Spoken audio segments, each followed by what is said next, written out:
Really a frustrated football coach myself. When I graduated from high school and went to college, my goal was to be the next Don Hubbard, and there was no doubt that's what I was going to do. But after 2 years of college football and 2 years of playing golf, I ended up thinking golf was a little easier, and ended up going the business route.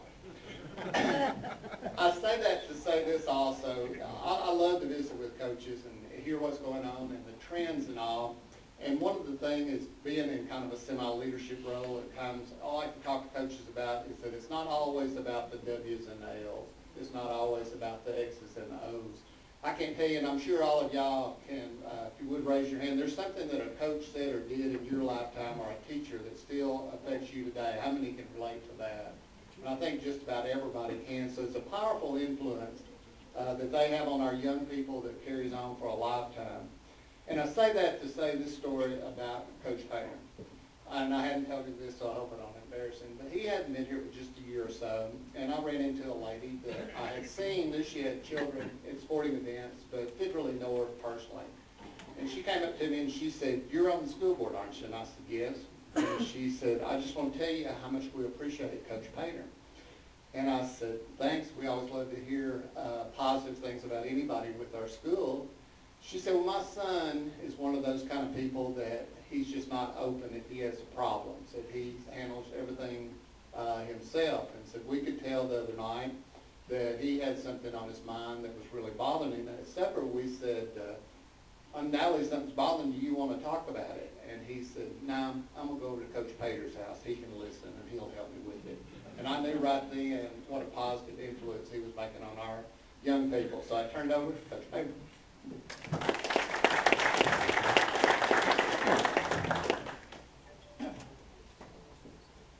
That's kind of a scary thing about somebody coming over to your house. You kind of have to watch out what's going on there. It's hard to believe that it's football season again, and I can't tell you how glad I am to be here to represent our staff, our school, our players, and get this opportunity to report to you about what's going on in the state of Magnolia High School football, and for that matter, Magnolia School District football. Because it's not just us at the high school, it's everybody. So pardon my voice. Again, just like we asked the players to get back in condition, coaches have to get their voice back in condition because there's a lot of volume and things that go on. And so, but there's a lot of changes that happen right now. And it's a rejuvenated spirit around our office right now. And you go out and in the community, there's a rejuvenated spirit because things have come full circle. And a lot of times they say in football that things are cyclical. And they go back to the basics and go back to the roots of where football started. And you look at what we've done, we've kind of done that. We have instituted a new offense. We brought in a new offensive coordinator that some of you may or may not know, Coach Trey Laval. We started researching around the country and talked to different teams and coaches around the country and ended up talking to the best of the best as far as running what we're doing. We were in constant contact with the coaches at Harding and at Navy, and it has completely transformed the way that we do things, but I'll get back to that in just a minute. Our number one goal, and this goes back to something that you just said, our number one goal for our high school football program is from the day that they step foot in our program to the day that they step foot out of our program is that we develop great people. And I told them, even in our kids camp, I want them to be able to come back in 20 years and show me how successful that they are. It's not necessarily of what goes on the football field. It's not the X's and O's. It's what we can do to educate these kids to make them great family people, great educators, because they, regardless of what they do, they're going to be educating somebody. If they have a child, they're going to be educating that child. So we want to develop great people. And we always talk about this, and if there's anything that I'm saying is not true, you can ask Mr. Ribble. But we always talk to them that they are representing several groups. We represent our town, we represent our school, and then they individually represent their families. So, and you can never forget that, and you can't forget the efforts made by those groups to put you in the position where you are. So, in result of that, or as a result of that, we are always wanting to give back. And we try to find jobs around town that most people don't want to do. Some of our projects has been, we have collected paint where we had a paint drive and you had paint all around your house, and it was all around the community, and they brought it and we dumped it out and disposed of it. We cleaned up the city hall. We went down and weeded flower beds.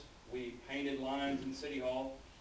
It's all those little things that a lot of times nobody wants to do, but sometimes you just have to roll your sleeves up and get it done. And that's the kind of development of our high school athletes that we're trying to create, is let's push a little bit further and not necessarily do the football side of it, but let's do the life side of it. Because there's plenty of time that we spend on football, whether it's meetings, film, whatever. And educationally, our number one goal is we are here to graduate our student athletes. And we have a saying that no grade lower than a C is ever acceptable. There should never be a D, there should never be an F, period. And if that happens, then we put those kids in remediation, or we have tutoring sessions that we help, because we have a coaching staff that almost every subject is covered. And so there's countless hours of the extra to get these kids ready so that whether they want to go to college, whether they want to enter the workforce, we're ready to go. We have a goal, and we were a little short this year, but we have a goal to have a team GPA of 3.0 or higher. And in the spring, our team GPA was 2.87. So we were just a little bit short. But at the same time, over half of our players achieved a 3.0 or better. So if we can continue that progress, then we're going to be in good shape. Now, back to the football side of it. Again, I said that we installed a new offense. At the end of every season, we as coaches, and myself being the head coach, I stop and I look and let's examine what we've done. Let's examine the positives, let's examine the negatives, and let's fix it. So one of the first things that we did was we made a change on what we were doing. And because at the end of the day, our job is to put our kids in the position that suits them best and allows them to be successful on and off the field, and particularly as a coach, you're looking for on the field. So what's going to give us the best results? So I started examining around the country and around this state, and what can we do? And the result of that, and I knew Trey LaValle. I'd never coached with him before, excuse me, but I had known him for several years. Number one, because he and Coach Presley, who was our defensive coordinator, played together at SAU. But I've also known a lot of the coaches that he's worked with throughout this state. He worked for Shane Patrick. Many of you know him from his days here at SAU. He worked for him after he left SAU and went to Springdale with him for 5 years. And then he spent the last year at West Memphis High School. So Trey has been around and been around good football. And he also grew up, so to speak, in option football. It's a lot different, come to find out. But he grew up under Steve Quinn, Steve Roberts, and John Bland. So he comes from an option background. So that was my first priority, was go out and get an offensive coordinator that can take over and know this inside and out. And we have found a great one in Trey LaValle. Now, after we convinced him to come to Magnolia, then our process, we went out and we started discussing things. And in this part of the country, there's no better place to go than Kenny Wheaton, who is the one that invented some of the things that they're doing in option offense. He is right now the offensive coordinator at Harding University. But he is also the one, when you're the person and you're teaching Barry Switzer how to run a certain play, that tells me that you pretty much know how to run the option offense. Because obviously Coach Switzer has done amazing things. My myself being an Oklahoma fan as a child, I saw it firsthand. But we went out and brought Coach Wheaton in for 2 days and got the opportunity not only here, but also got to go visit with their staff and their players at Harding University and watch how they operate. And it's different. It's completely different from how we used to practice, right? I mean, it's not what you would think. There's not the blood and guts of option football. It's more of the technical and be fundamentally sound, and let's get it where everything is specific. There's a lot of details that go into it. And so it was a major change for us, not only as far as how we operate with our players, but the way we coach things has been a really positive change, and I think our players have adapted to it. And that being said, our offense is progressing, and our number one goal was to get rid of our negative plays and get rid of the situations where we put the ball on the ground and end up in a sack or something like that. And we had a little bit of a struggle. We scrimmaged Hamburg. Defense played well. Ended up in a 0-0 tie, but we had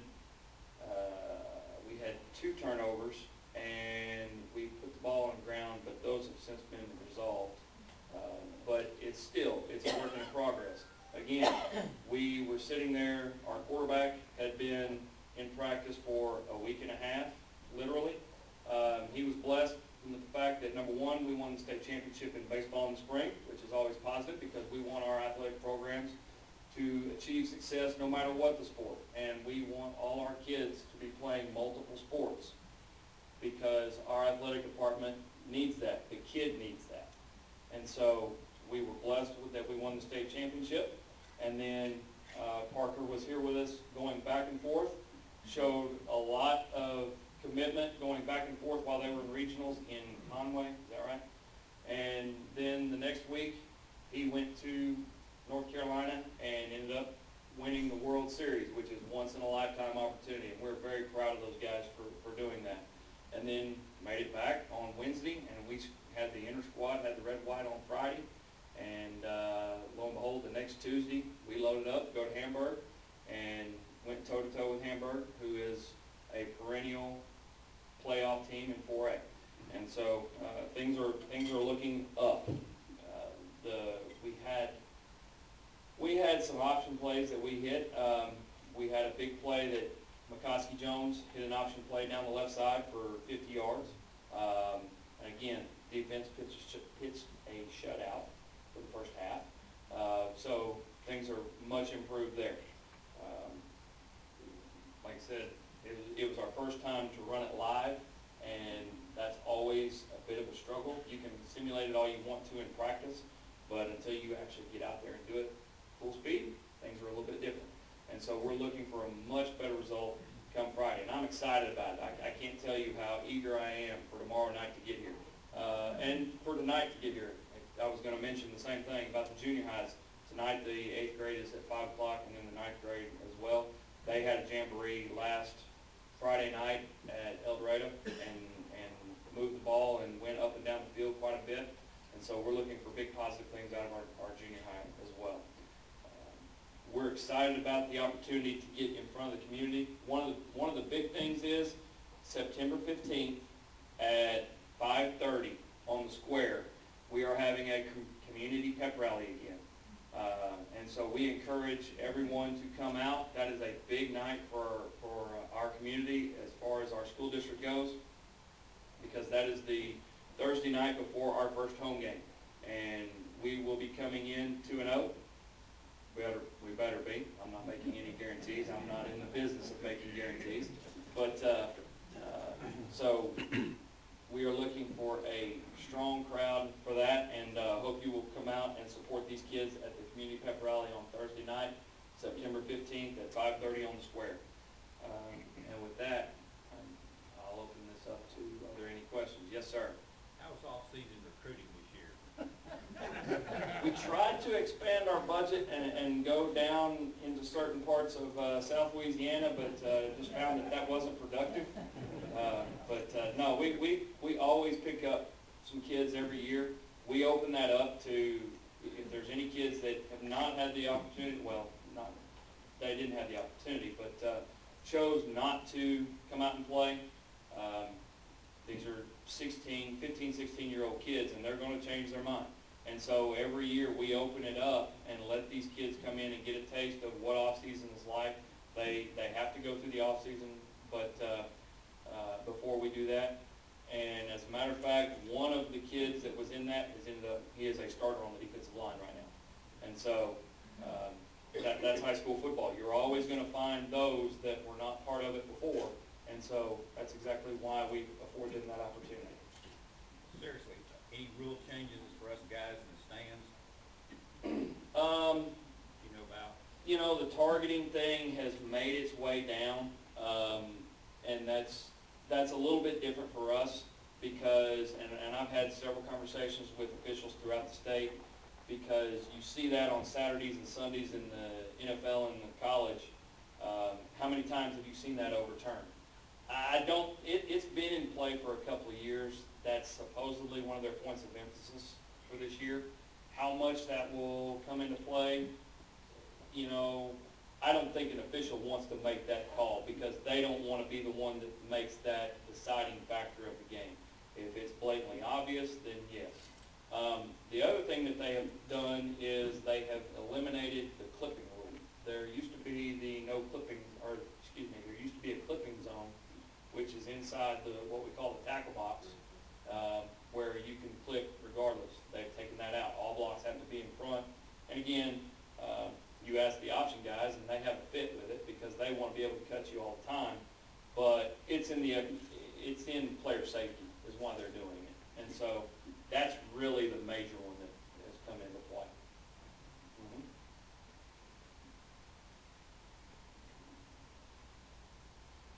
Coach, you see, I know the concussion protocol at the pro and college level is extremely high. Does that trickle down to high school also? Absolutely. If we have any suspicion, again, we have Coach Caston as our athletics trainer. And so if there's any question, then the player is removed from that situation. We have a protocol that we're bound to by the Arkansas Activities Association where we ask them certain questions. We have baseline tests of things that we do, and if there's any suspicion, the player is removed in the name of player safety. And so if it's diagnosed that that player has had a concussion, then when we get them the opportunity to see a medical physician, then we have a 5-day protocol that we have to go through. And so that being, if there's any sign of a headache, we have to wait till the headache's gone. And then they have certain conditioning things that they go through, and each one it's a gradual step up. And if they ever have any problems with any of the steps, they go back to step 1. So again, you're talking about the livelihood of the player, and not just right now. You're thinking 20 years from now. That's hard for the player to understand, and we've had that happen where we had to remove them from the situation. They didn't want to be removed, but again, you think 20 years from now, not necessarily at this moment. Coach, Yes. looking at the conference, who's the team to beat? Who do you think is going to be on top at the end of the year? If you go by what has happened last year, and you go by the experts, Watson Chapel would be the pick right now. You look at what they return athletically, but that's the one that